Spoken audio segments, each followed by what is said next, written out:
All right, cool. 3, 2, 1. Hey, welcome to the Avanti Entrepreneur Podcast. I am so glad you're here. I am Dave Mamano, your host, and we are here with this podcast to help maximize who you are, help you reach your potential in every aspect of your life. The way I do that is I interview who I feel are really great impactors and movers and shakers in today's world. And today I have on the show a friend and a guest, Jeff Agostinelli. Jeff, welcome to the show. Awesome, David. Thank you for having me here. Absolutely. John, I'm really excited to talk to you. You are a native Rochesterian, my hometown. You got out. You went to some warmer weather. God bless you. And you are in North Carolina now, correct? Yeah. After college, I went west. I think like a lot of people do. I went to Hobart. So I was on Seneca Lake. And it was like lake effect times 10 over there. And I just went west as fast as possible. Yeah, beautiful school, beautiful campus, but certainly we'll say December through March at least, a fair amount of snow, right? So miserable, yes, and windy, very, very windy. And you're in what city now in North Carolina? I'm in Asheville, North Carolina, which is the equivalent of Austin to Texas. So yeah, Asheville, North Carolina is an anomaly. It's not like the rest of North Carolina. Huge outdoor culture, huge running culture, just like a very progressive, a lot of vegetarian and vegan restaurants. There's 2 Whole Foods, which for the city this size is kind of ludicrous. So it's pretty forward moving and ahead of the curve, let's say. Yeah, I have some friends that live there. A good friend of mine from college, Todd Lester, lives there. And I've had some other people on my podcast from Asheville. And it just seems like an incredibly progressive, arts-filled, culture-filled community. And somewhat of an anomaly for North Carolina, as you said, Austin is to Texas. So that's great. Seems like a wonderful place, and the weather is nice. No more lake effect snow, right? But it's better. But I'm feeling, I think I might need to go south more soon. But we'll see. Yeah, you're getting older. Yes, I am. So, Jeff, you are from Rochester, where there happens to be a lot of Italians. Agostinelli, Mamano. We probably had a very similar upbringing. Yes, filled with very loving relatives who mean well, but man, did they want to feed us, right? And I know, I lost 30 pounds through the years here because I reached maximum density about 8 years ago and made some big lifestyle changes, working out, eating better, et cetera. Mm-hmm. But you took that to a new level, right? Like you transformed mind, body, and soul and really became a 2.0 version of yourself and made that into your business model. So I would love to hear about your journey, about where you were, and then how you kind of brought your radical transformation into and how that is affecting your life and your impact in business today. Awesome, yeah, absolutely, David. And feel free at any point, to interject or if you have any questions on it, because I think, and I know you can relate, in entrepreneurship and really in life, it's a winding road. And if we, Steve Jobs said it in his address to Stanford, we can connect the dots looking back, but trying to connect those dots looking forward doesn't necessarily make sense. So, right.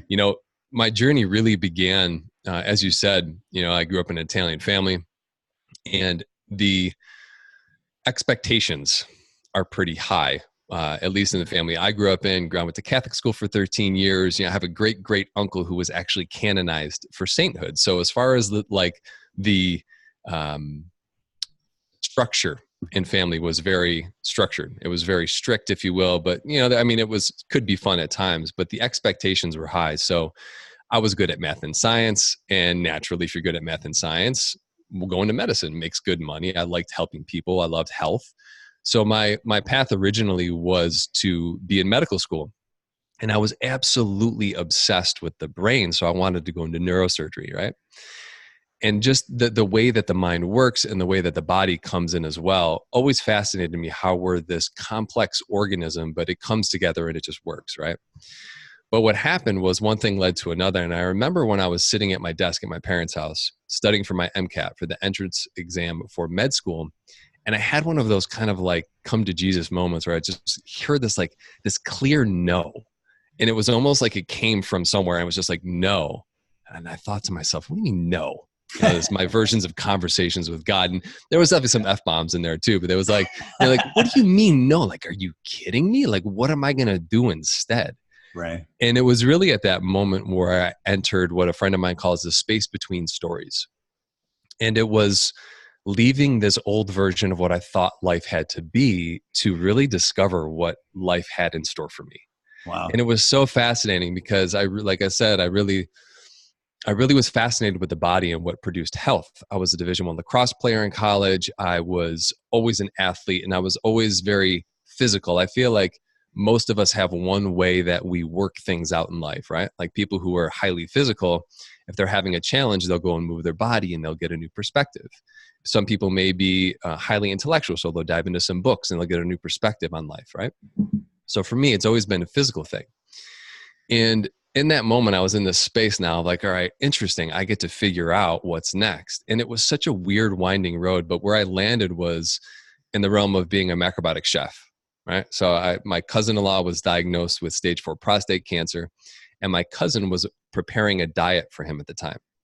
And as I mentioned before, when I graduated college, I was like, dude, I am not doing another winter. I am moving west now. So my aunt and uncle lived in the Hollywood Hills. So I moved out to California, had a very nice pad to stay in, lived in the Hollywood Hills for a while, and kind of shadowed my cousin preparing food for her husband. And then eventually one thing led to another. I flew to Massachusetts and studied macrobiotic cooking and diagnosis and shiatsu and all of the things that really encompassed the holistic lifestyle that were taught through this approach, really brought to the States through Michio Kushi and George Osawa, and really understanding what it took to like attain health through a prescribed diet, really like how to cook for people. But something really interesting happened, David. I was cooking for people in the beginning. It was stage 3 and stage 4 cancer patients.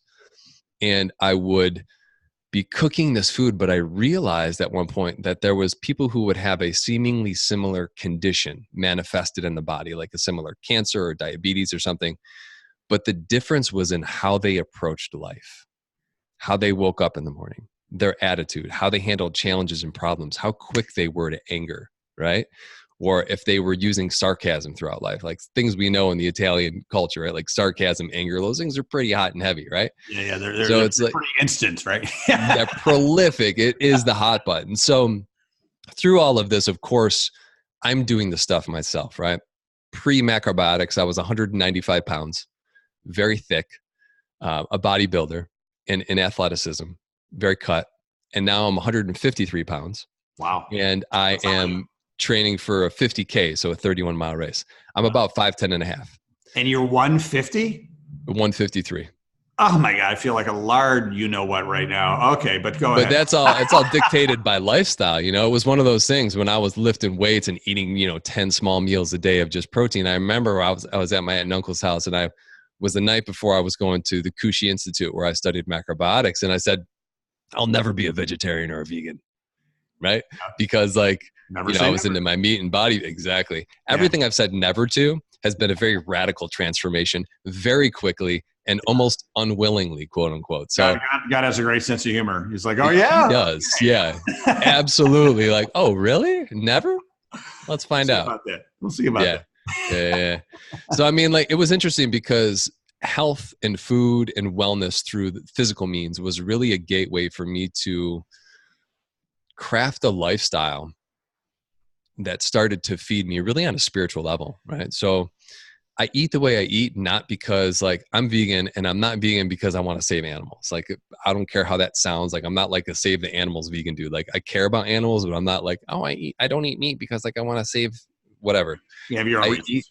I eat the way I eat because it's just like, when I eat certain things, I feel dense, or when I eat certain things, or, like I don't drink, I don't do any drugs, I don't do any of that stuff. And I had a very colorful past, let's just say that. Mm-hmm. And the reason I don't do those things is because, like, vibrationally speaking, like where I am and where I live emotionally and mentally gets depreciated a lot if I were to partake in any of those things. Right.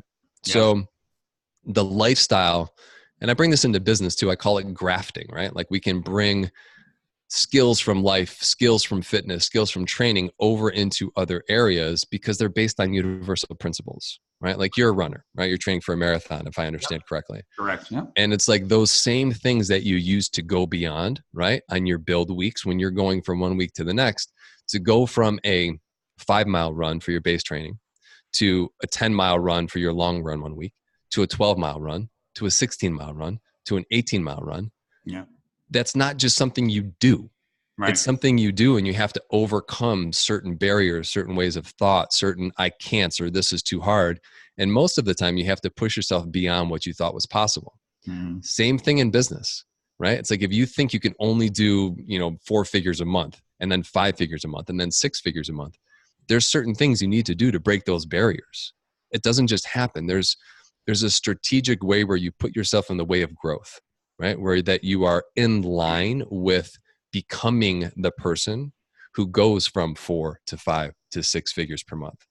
It's not something that just happens. It's something that gets strategically done, usually by overcoming insecurities, by doing the things that you don't want to do, and by targeting those things that you think are hard and adopting more of a mentality of let's find out instead of I can't do this because, right?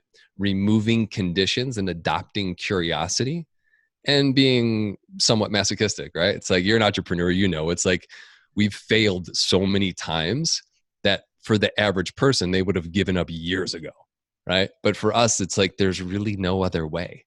Yeah. Yeah. It's just we have a machete and we're carving our way through the jungle, right? And there's always going to be something to cut down, right? Mm-hmm. Absolutely. Yeah. Yeah. I'm this year I got turned on to a guy named Bruce Lipton, who wrote a book called The Power of Beliefs. And Love Bruce. A lot about, that blew my mind. There's if you folks don't know about Bruce Lipton, Google him. He's got some YouTube talks, and he told me something that I kind of already knew in my heart and in my mind, but he is backing it up with science. That what you're saying too is that the power of beliefs. It is scientifically proven that you can affect your health. Not only mental health, but physical health, right? Mm-hmm. The power of your beliefs can or cannot manifest sicknesses, right? And he talks about, and this guy is a PhD scientist, didn't mean to discover this, right? He was doing some research and found that the cells were actually impacted by beliefs, right? Mm-hmm. And it blew my mind. Like you can actually, and most people say genetics. And he's saying that according to him, genetics is really only responsible for about 5% of disease, right? And then another 5-10% is like the environment that you're in. If there's maybe some toxins and some trauma, obviously could affect your health.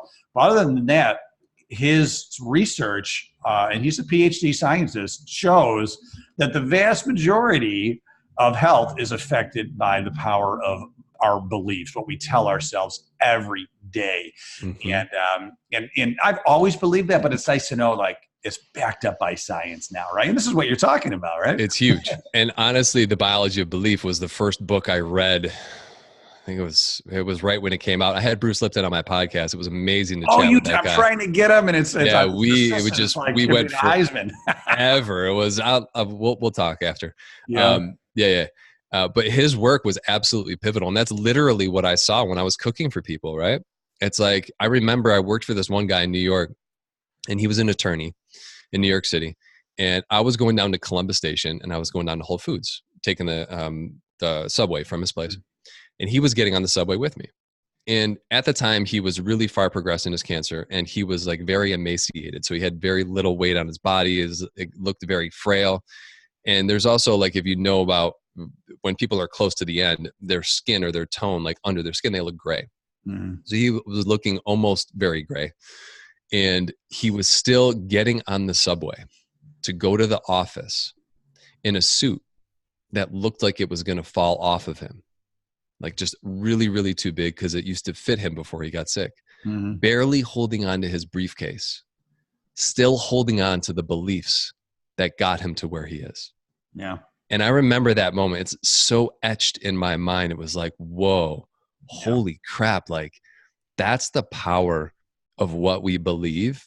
And if we're willing to really create a new story and the thing that really surrender and create a new reality, thought by thought, feeling by feeling, action by action, which is a part most people miss. Yeah. And begin to really craft our own experience of life, not based on what our parents said, not based on what we thought it was supposed to be, not based on what the rest of the society says it's supposed to look like, but for us and through us in our relationship with God, source, creator, whatever you want to call it. That's what Bruce is talking about, right? Like that's the biology of a belief, is like being true to our own vocation. And that's what entrepreneurs do. It's like, we're creating something from nothing. Yeah. Usually flying by the seat of our pants with some strategy, of course. Yeah. Well, I love that. And I feel like I'm a little late to the game. So, I turned 50, right. Mm-hmm. And within this year, and I had never heard of Bruce Lipton, right. I had never heard, I'm sure you know her, Abraham Hicks, right. Oh yeah. So I got turned on to her as well. And, I'm reading her book, or, that book that her and her husband wrote. And then I'm watching her on YouTube, and it's like, it's all this great stuff that I think is gaining more and more popularity. And it's like, it's like an enlightenment to the next level for me. It's like, I feel like, I still feel like I'm a young kid learning things, and I love it. I love it, and I think it's so important to be exposed to this, because you're right. We are, a lot of times we're brought up in an environment that, it's only known, it was the only environment known to our parents, grandparents, and obviously they're doing the best they can. Nobody means any harm most of the time. It's just like you said, their traditional way of what they know, right? They sent you to Catholic school. They fed you certain foods. I mean, that was their world. That's all they knew, right? Yeah. And they love you, right? They love you. Your grandparents, Absolutely. they love you. They weren't trying to poison you with their like huge meatballs and sausages, and right. They were showing love. And the gnocchi, oh my goodness. And the gnocchi, right? So that's how they show love. I mean, for you were like, all right, I'm ready to enter kind of a new phase, a new level of enlightenment, and it's working for you, right? Absolutely. Great. You look great. You look vibrant, full of energy, big smile. You're a happy guy, right? Yeah. And I listened to one of your podcasts a few months ago, and I know you went vegan, and you did a lot of things with your lifestyle that were very counterculture to your family's lifestyle. And in the beginning, I think you said that they would, they'd give you the business, right? They get like, why are you doing that? Come on, eat those meatball, whatever. They give you the business. Have this glass of wine. And at first you got a little defensive, and it was difficult to be around them. But I believe, if I remember correctly, you kind of twisted your response a little bit. You knew that they were coming from a place of love and only things that they knew. It was more like, hey, I appreciate the offer, but I'm really happy with what I'm doing, and just leave it at that, right? And then they kind of went away with their pressure after a while, right? Yeah. Well, one of my mentors says it great. He says, like, there's no greater freedom than allowing someone the freedom of their own experience. Yeah. Yeah. Right. It's like trying to change people who don't want to be changed. Yeah. Is really just not a fun thing. Yeah. It's stressful, and it's also brings our own beliefs into question, right? Yeah. Because when we try to force them on other people, we start to doubt why we're doing it. But when we allow people the freedom of their own experience, and then we allow them to discover things for themselves, it takes the pressure off, right? Yeah. It's like, this works really well for me. I think that you would love it. If you do, awesome. If you don't, that's fine. And as soon as I started to do things that way, that was when, like, I'm the guy who gets the text when so-and-so needs this, or, they've got a cold, or they need a remedy, or they need this thing, or they need that. So now I'm the guy who they call. Right. Yeah. Yeah. Yeah. As soon as you release that, they respect you. And it's tough to go down your own road and stay down that road and maintain relationships from the old roads, but obviously you to become a vegan to several relationships with family members that ultimately love you. So, but this is, so you got to not only live your lifestyle with pride, now they're coming to you, right? Yeah, absolutely. So the Avanti audience, the Avanti family, I like to call them, our listeners and people, in our network, a lot of them are, beginning to middle stage entrepreneurs. And, as you know yourself, it's a roller coaster, right? Ups and downs. If you were sitting down with an entrepreneur that maybe is going through a tough time, whether it's personal or whether it's career related or both, quite often, what are some of the things you're going to tell them with your experience as a coach and somebody who truly cares about people's health? Yeah, great question, David. So the first thing that I do with everybody is get clear on where you're going. right? Because most people, in my experience, when they get into those modes of like trying to, let's say, build the wings on the way down, is that they forget where they're going, right? They're like, oh, well, I got to do this and I got to do that. They get into the got tos and have tos. And what that really does is it starts to bridge into our past, and it starts to default onto unconscious patterns and habits that we picked up along the way. So it starts to really create this matrix of tension and frustration, and it's really hard to get out of it. So if you know where you're going, it's a lot easier to get there. So the first thing I help people do is really identify and clarify their goals and their values, because there's a direction that we're going, which is our goals, and there's our values, which keep us on track. We may veer off a little bit, shiny object syndrome, right? As entrepreneurs, we're like, oh yeah, that thing, right? It's like being able to adjust course and stay on course as much as possible, right? Creating a frequency where it's not super like far in one direction and the other direction, but it's tight, right? Yeah. It stays in the direction of the goal. That's the first thing. But then almost always when someone's in hyperdrive, they're in a state of survival, right? So their body, their biology, everything in their body, from stress hormones to their sleep patterns to their thoughts, are based on, how do I stay safe? How do I stay safe? How do I stay safe? Because the biological imperative is to preserve life, right? And it is not to advance. Now, in order to advance, we need to do things. You've probably heard it, like, I don't like the phrase because it doesn't make sense. Like, we need to get out of our comfort zone. Like, I get the concept, but for me, it's more of leaving the zone of familiarity. Mm-hmm. Because the concept of a comfort zone means that where we're at is comfortable, but it is everything but comfortable. Right. It's extremely uncomfortable and unsettling and anxiety producing and frustrating and like crazy making, to say the least.